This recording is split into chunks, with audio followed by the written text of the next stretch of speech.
स्वागत है आपका आपके अपने YouTube channel the queen of science में।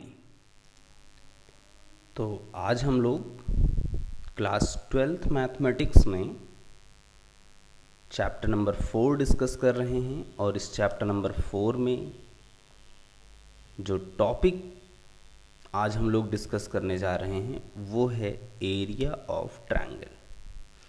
यू नो दैट कि ये चैप्टर डिटर्मिनेंट है जो कि मैट्रिसेस का कॉन्टिन्यूएशन है। मैट्रिसेस की एक पर्टिकुलर रियल या कॉम्प्लेक्स वैल्यू इवैल्यूएट करने का जो तरीका है दैट इज़ डिटर्मिनेंट।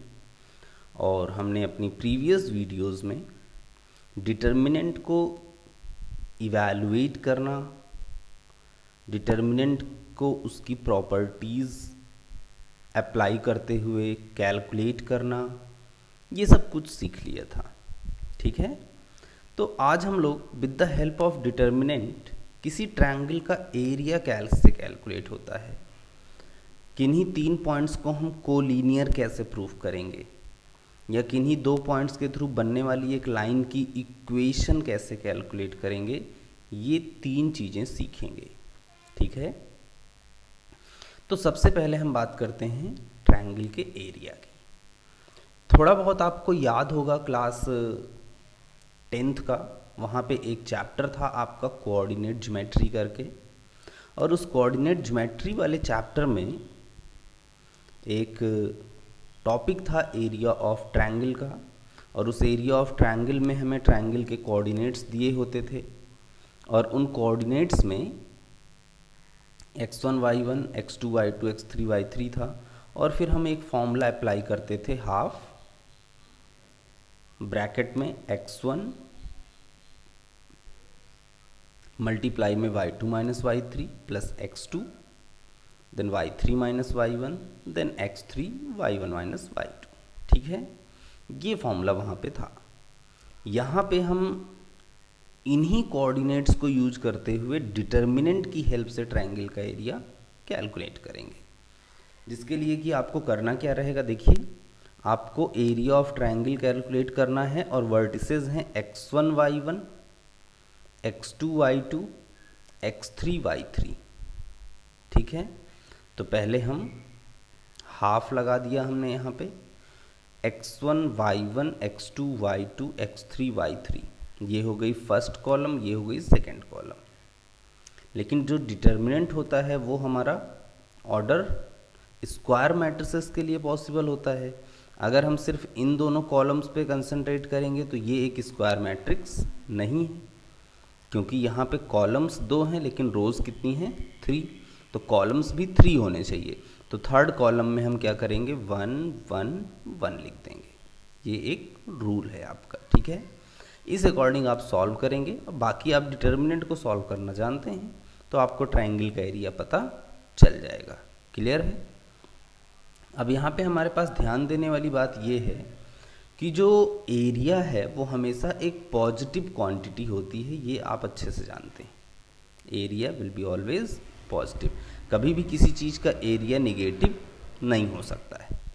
लेकिन फिर भी अगर हमें कभी कोई ऐसा क्वेश्चन दिया है जिस क्वेश्चन में कि जो कोऑर्डिनेट्स दिए हैं, ये जो कोऑर्डिनेट्स दिए हैं हमारे, इन कोऑर्डिनेट्स में कोई कांस्टेंट वैल्यू उसने छुपा रखी है और आपसे कह रहा है कि उस कांस्टेंट के को या लैम्डा को या म्यू को, कुछ भी जो भी दिया है वो आप कैलकुलेट करिए, और ट्रायंगल का एरिया उसने आपको दे रखा है।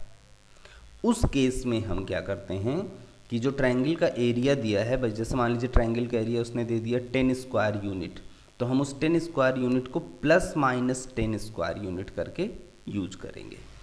इस प्रिकॉशन को आप ध्यान रखेंगे तो कभी आपके आंसर में मिस्टेक आने के चांस नहीं बनेंगे।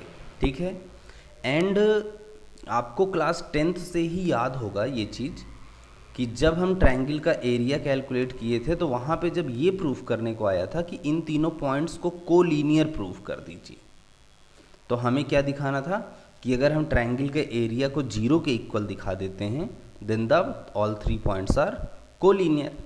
सेम प्रोसेस हम यहाँ पे भी कोलिनियरिटी के लिए करेंगे कि जो तीनों पॉइंट्स हमें दिए हैं अगर इनको कोलिनियर प्रूफ करना है तो उन तीनों पॉइंट्स के थ्रू आप ट्रायंगल का एरिया निकालिए, और अगर वो ट्रायंगल का एरिया 0 हो जाता है मीन्स कि all 3 points are collinear. Clear है?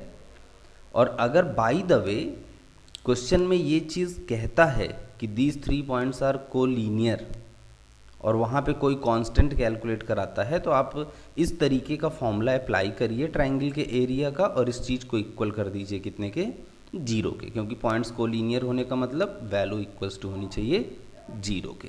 क्लियर है? तो ये हो गया इस एरिया ऑफ ट्रायंगल से रिलेटेड कॉन्सेप्ट। क्लियर?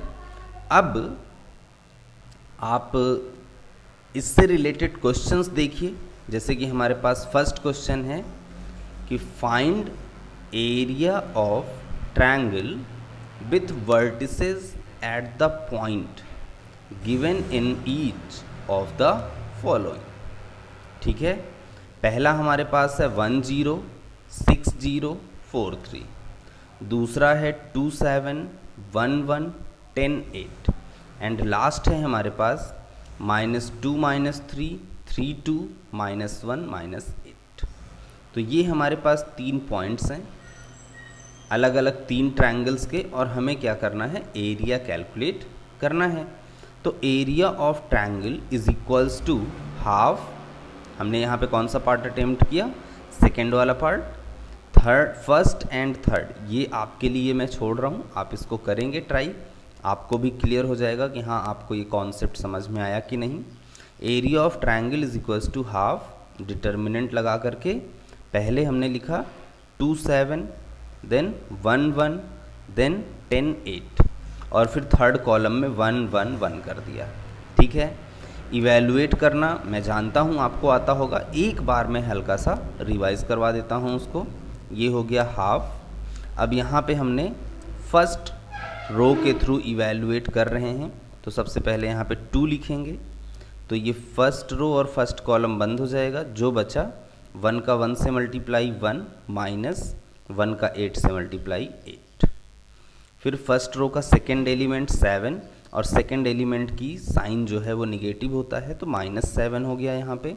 फिर ये आपका फर्स्ट रो और सेकेंड कॉलम बंद होगा, 1 का 1 से मल्टीप्लाई 1 माइनस 1 का 10 से मल्टीप्लाई 10, क्रॉस मल्टीप्लाई होता है, प्लस थर्ड एलिमेंट 1, थर्ड वाला पॉजिटिव होता है इसलिए प्लस का साइन है यहाँ पे।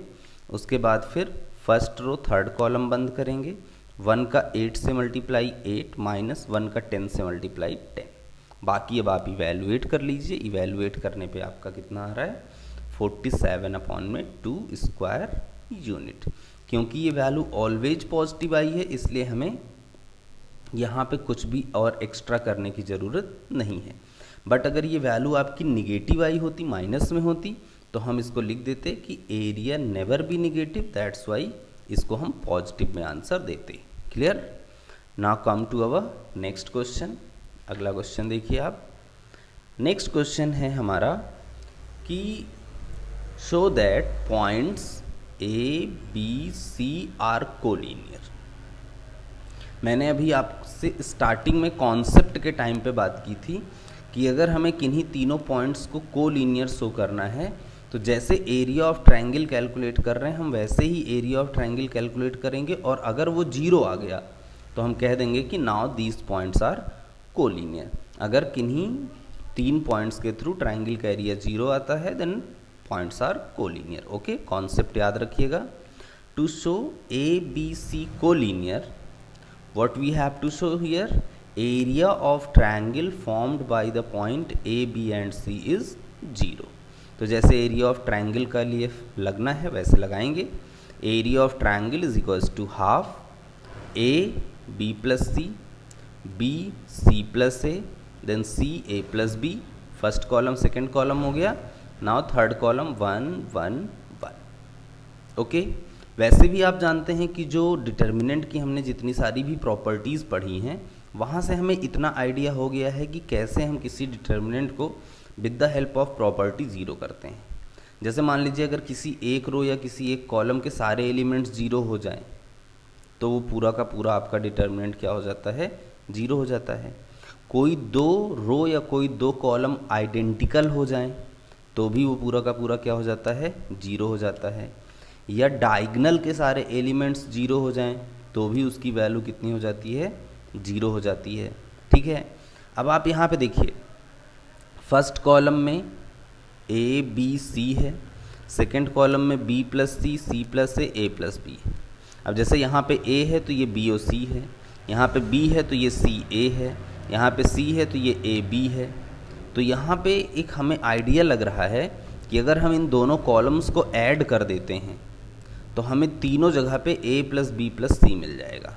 तो हम क्या कर रहे हैं, कॉलम 2 को रिप्लेस कर रहे हैं C2 प्लस C1 से। तो जब C2 प्लस C1 से रिप्लेस करेंगे तो B plus C plus A क्या हो गया, A plus B plus C, C plus A plus B, ये भी हो गया A plus B plus C, A plus B plus C. बाकी first column as it is A B C, third column as it is 1 1 1। अब यहाँ पे second column में से a प्लस बी प्लस सी हम क्या कर लेंगे, कॉमन कर लेंगे। तो ये बाहर आ जाएगा half a plus B plus C, ये हो गया a b c and then second column 1 1 1, third column 1 1 1। अब second and third column identical हो गए, दैट्स वाई इस पूरे डिटर्मिनेंट की वैल्यू जीरो हो जाएगी और half a plus B plus C से जीरो का मल्टीप्लाई जीरो हो जाएगा। तो क्योंकि एरिया ऑफ ट्रायंगल जीरो आ गया, दैट्स वाई हम क्या कहेंगे कि A B and C are collinear. ये तीनों पॉइंट्स हमारे कैसे हैं, कोलीनियर पॉइंट हैं। ये भी आपको क्लियर समझ में आ गया होगा। ठीक है, now come to the next question. This is interesting and good question. Exam में ये क्वेश्चन आपका 2 मार्क्स में पूछा जा सकता है। क्वेश्चन क्या है, find values of k if area of triangle is 4 square unit and the vertices are, first part है इसका k0 4 0 0 2, सेकेंड पार्ट है -2 0 0 4 0 k। तो दो क्वेश्चन हैं, दो में से एक मैं आपके लिए करूँगा फर्स्ट वाला और सेकंड आपके लिए मैं छोड़ूंगा जिसको कि आप खुद से करेंगे तो आपको एक आइडिया लगेगा कि हाँ आपको भी क्वेश्चन करना आया या नहीं आया। ठीक है, तो यहाँ पे उसने हमें ट्रायंगल का एरिया दिया है 4 स्क्वायर यूनिट।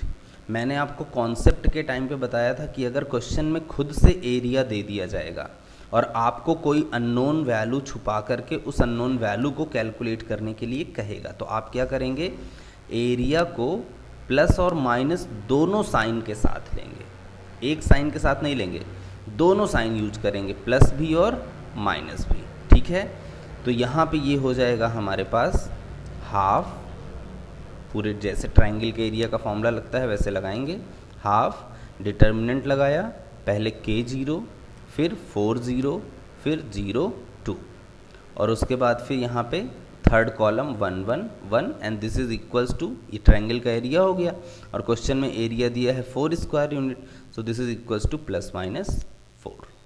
एक चीज़ क्लियर हो गई। अब हम इसको इवैल्यूएट करेंगे। आई नो कि आप इवैल्यूएट कर सकते हैं। ठीक है, और किसी भी कॉलम और किसी भी रो के थ्रू एक डिटर्मिनेंट इवैल्यूएट किया जा सकता है। वैसे मोस्टली हम लोग फर्स्ट रो ही यूज करते हैं, तो आप फर्स्ट रो यूज करिए, कोई दिक्कत नहीं है, बट यहाँ पे मैंने इसको सेकंड कॉलम के थ्रू इवैल्यूएट किया है। ठीक है, देखिए जो साइन होता है वो कैसे होता है, plus minus plus, minus plus minus, plus minus plus.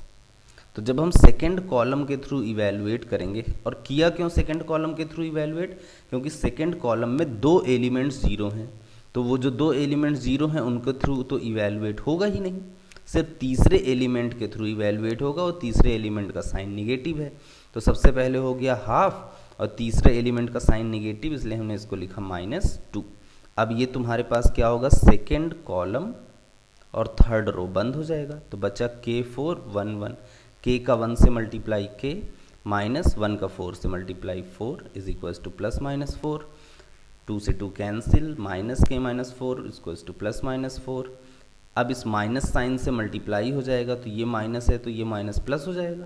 ठीक है, और यहाँ पे साइन चेंज हो जाएगा, प्लस माइनस था तो माइनस से मल्टीप्लाई होने की वजह से ये साइन हो जाएगा माइनस प्लस। ठीक है, ऊपर वाले प्लस में माइनस मल्टीप्लाई होगा तो माइनस, और नीचे वाले माइनस में प्लस माइनस मल्टीप्लाई होगा तो प्लस हो जाएगा। ठीक, अब दो केस लेंगे, केस 1 में k माइनस 4 को -4 के इक्वल तो k 0 आ गया, केस 2 में k माइनस 4 को +4 के इक्वल तो k की वैल्यू 8 आ गई। तो इस अकॉर्डिंग k की दो वैल्यूज़ हो गई 0 और 8। ये भी क्वेश्चन आपको क्लियर हो चुका होगा। इसका जो सेकेंड पार्ट है ये मैं आपके लिए छोड़ रहा हूँ, आप इसको प्रैक्टिस करेंगे तो आपको क्लियर हो जाएगा कि क्वेश्चन आपको समझ में आया या नहीं आया है। ठीक है, एक लास्ट क्वेश्चन इस टॉपिक पे डिपेंडेंट है, आप इस लास्ट क्वेश्चन को भी समझिए। इस क्वेश्चन को मैं 2 मार्क्स की इम्पोर्टेंस देता हूँ, और अगर मुझे इस पर्टिकुलर टॉपिक से, एरिया ऑफ ट्रायंगल टॉपिक से क्वेश्चन पूछने के लिए कहा जाए तो मैं इस क्वेश्चन को पूछूंगा एग्जाम में, क्योंकि ये बहुत ही इंटरेस्टिंग क्वेश्चन है। क्लास 11th में आपने स्ट्रेट लाइन वाला चैप्टर पढ़ा था, ठीक है, और स्ट्रेट लाइन वाले चैप्टर में 2 पॉइंट से पास करने वाली लाइन की इक्वेशन कैलकुलेट करने का फॉर्मूला आपने पढ़ा था, और आप लाइन की इक्वेशंस कैलकुलेट करते थे, आ जाती थी। यहाँ पे उसी काम को हमें डिटर्मिनेंट के थ्रू करना है। इंटरेस्टिंग फैक्ट ये है कि 2 पॉइंट से पास करने वाली लाइन की इक्वेशन को हमें डिटर्मिनेंट के थ्रू कैलकुलेट करना है। तो यहाँ पे देखिए 2 क्वेश्चंस हैं, एक मैं करूँगा और एक छोड़ूंगा ताकि आप करें और आपको आइडिया लगे कि आपको आया या नहीं। Find equation of line joining 1, 2 and 3, 6 using determinant. ये लिखा रहेगा यूजिंग डिटर्मिनेंट, ताकि आप क्लास 11th के फंडे को यूज करते हुए ना कर डालें इसको। और सेकंड है find equation of line joining 3, 1 and 9, 3 using the determinant. तो ये बात आपको मेरे हिसाब से समझ में आ गई। अब देखिए, हम जैसे फर्स्ट पार्ट यहाँ पे करने जा रहे हैं, तो हमने एक लाइन बनाई, एक तरफ हमने पॉइंट ए लिखा 1, 2, एक तरफ हमने पॉइंट बी लिखा 3, 6। इसी लाइन पे कहीं पे हमने एक जर्नल पॉइंट P ले लिया, और इस P का कोऑर्डिनेट है x, y।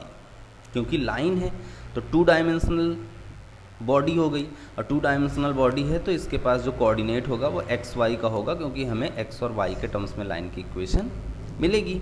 ठीक है, तो अब यहाँ पे हमें क्या देखना है कि ये जो पॉइंट A, P और B हैं, ये तीनों पॉइंट्स एक ही लाइन पे लाई कर रहे हैं। तो अगर ये तीनों पॉइंट्स एक ही लाइन पे लाई कर रहे हैं, तो इन तीनों पॉइंट्स का अगर हम एरिया कैलकुलेट करें तो 0 होगा। क्यों? क्योंकि दीज आर कोलिनियर्स, कोलिनियर पॉइंट्स का एरिया 0 होता है। तो यहाँ पे देखिए हमने क्या लिखा, let P, x, y be any point on line joining point A and B, so A, B and P are collinear. ये A, B, P क्या हो जाएगा, कोलिनियर। तो अब कोलिनियरिटी की कंडीशन लगा देंगे। पहले हो गया हमारा 1, 2, फिर हो गया हमारा 3, 6, उसके बाद हो गया हमारा x, y, ये फर्स्ट कॉलम, ये सेकंड कॉलम, और थर्ड कॉलम में आ जाएगा हमारे पास 1, 1, 1। क्लियर? अब हम इसको इवैल्यूएट कर देंगे, जैसे प्रॉपरली इवैल्यूएट करते हैं। ये हाफ जो है ये इधर आ जाएगा, क्योंकि हाफ का कोई अब यहाँ पे सेंस नहीं है, जब इधर भेजेंगे तो 0 हो जाएगा, तो इसलिए इसको हम यहाँ से हटा दीजिए। सिर्फ इवैल्यूएट करिए, फर्स्ट रो के थ्रू इवैल्यूएट कर सकते हैं आप, जैसा आपका मन करे। यहाँ पे आप प्रॉपर्टी भी लगा सकते हैं ताकि 2 0 हो जाएं, तो तीसरे के थ्रू इवैल्यूएट कर दीजिए, बट मैं सजेस्ट करूँगा कि आप इसको फर्स्ट रो के थ्रू डायरेक्ट इवैल्यूएट करिए, प्रॉपर्टी लगाने के झाम में मत पड़िए। पहले हो गया फर्स्ट रो, फर्स्ट कॉलम 1, 6 1 जा 6 एंड 1 का y से मल्टीप्लाई y -2, देन 3 का 1 से, 1 का x से प्लस 1, ये सब बंद हो जाएगा, 3 का y से -6 का x से एंड इक्वल्स टू 0। फिर सिंप्लीफाई किया, सिंप्लीफाई करने पे एट द लास्ट आपको मिल गया y इज इक्वल्स टू कितना, 2x। So this y is equals to 2x is the equation of line. यहाँ पे देखिए x भी मौजूद है और y भी मौजूद है, तो इस अकॉर्डिंग आपको इस लाइन की इक्वेशन पता चल गई। अगर आपको जस्टिफाई करना है कि ये लाइन की इक्वेशन सही आई है कि गलत आई है, तो आप इसको, फॉर्मूला था क्लास 11th में स्ट्रेट लाइन में 2 पॉइंट्स के थ्रू पास करने वाली लाइन की इक्वेशन याद है, y - y1 is equals to कितना था, x2 - x1 अपॉन में y2 - y1 ब्रैकेट में x - x1। वहाँ पे ले जा करके आप इसको जस्टिफाई भी कर सकते हैं। सो this is all about your area of triangle with the help of determinant. इसके बाद अब हम लोग जो नेक्स्ट वीडियो करेंगे वहाँ पे माइनर्स एंड कोफैक्टर्स की बात करेंगे, एंड एज वेल एज हम लोग with the help of determinant, adjoint and किसी मैट्रिक्स के इन्वर्स को कैसे कैलकुलेट करते हैं इसके लिए भी बात करेंगे। ओके।